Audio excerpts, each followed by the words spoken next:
how people love Canelo. And it's normal, you know, he's the really biggest fighter in the world. He's the champion for 4 weight classes. He has 4 belts, and of course, all people on his side, and no problem for me. I done tussled with a whale. I done handcuffed lightning, those thunder and hail. That's bad. Only last week, I murdered a rock. I love you. Angela Stone hospitalized a brick. That's bad. So me, I make medicine sick. Fast. Last night, I cut the light off in the bedroom, hit the switches in the bed before the room was dark. All you chumps are gonna bow when I whip him. All of you, I know you got him. I know you got him picked, but the man's in trouble. I'm gonna show you how great I am. When I was a casual, I thought as a casual, I spoke like a casual, and I looked at boxing like a casual. But when I became a hardcore, I put away all those casual things. This is Michael Rogers, and welcome to BodyWork Boxing. You think if Canelo was using the jab effectively, hard, the guy wouldn't have been able to come in, because the guy was coming in because he wasn't worried about Canelo's jab. So he got more aggressive and he got brave. If you're not jabbing, he has no defense. Welcome back. It's Michael Rogers. Welcome to BodyWork Boxing. And at first you had Dmitry Bivol, the champ, who just defended his light heavyweight title against the quote-unquote face of boxing, Saul Canelo Alvarez, saying that, look, everybody knows that he's that guy. He moved up all these divisions, and but he was basically no problem for me. And I'm gonna elaborate on that. But then you got Tyson giving you something so very simple when you analyze this fight. Mike Tyson is on record basically saying that Canelo didn't jab. And we looking at CompuBox, and he didn't jab. He didn't throw any jabs in the 3rd, the 8th, the 11th, and the 12th. So let's start right there. Derrick James would never let one of his fighters not work off the jab. Everything is set up against the jab. That make me question Eddie Reynoso and whether or not they studied their opponent, because Dmitry Bivol was actually jabbing. He used the stick. That's for the face of boxing. When you talking about being technical, everything works off the jab. So how in the world you have 4 rounds where you didn't even throw a jab? I think Canelo's identity basically got exposed, because as the shorter guy, how do you work your way in? You can't just run in and just throw hooks and body shots to the head and stuff like that on a taller man with the longer reach.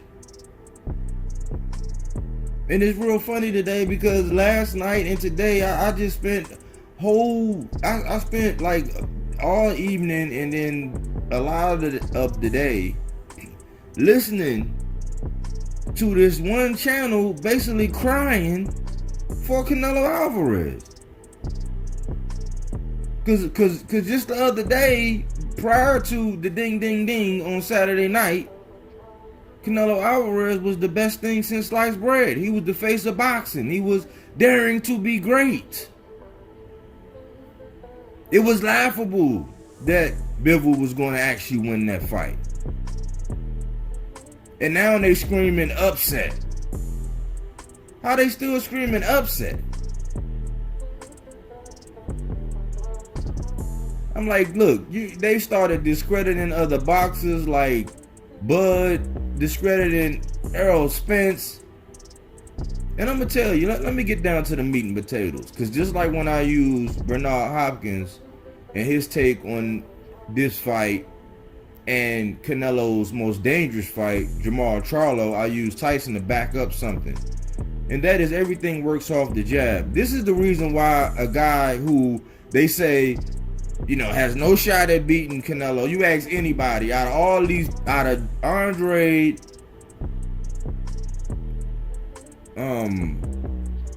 David Benavidez and Jamal Charlo, they all give Jamal Charlo the least amount of chance to actually beat Canelo.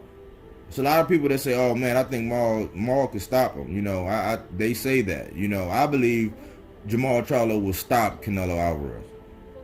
I've been saying it. This is not no bandwagon stuff. Check out the video, what they won't say, and look at what I've been saying. Check out all the times I've been screaming this from the top of my lungs. Jamal Charlo is one of the best jabbers in the game. And right now, that would be a nightmare for Canelo Alvarez. I'm not going to be the dead horse. I'm not going to kick a man when he's down, but this whole face of boxing stuff, we're redefining pound for pound. Because pound for pound, you can't have 2 losses, 2 draws, a drug pass of cheating allegations and actually getting caught in suspension, and you took one of the easiest routes that we can actually trace on the road to undisputed. All down to Dmitry Bivol reducing it down to a trail full of tears. Anyways, I'm not going to elaborate.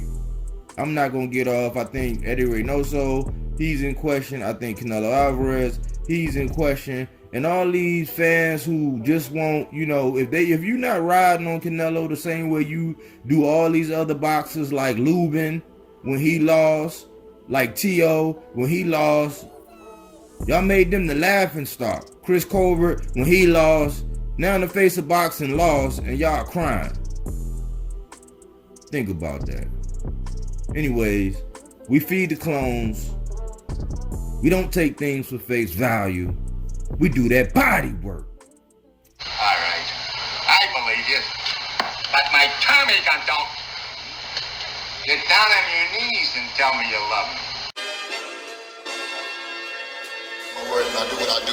He knows what I'm about to tell him right now. It's Mr. Keep running your mouth. That's what I do.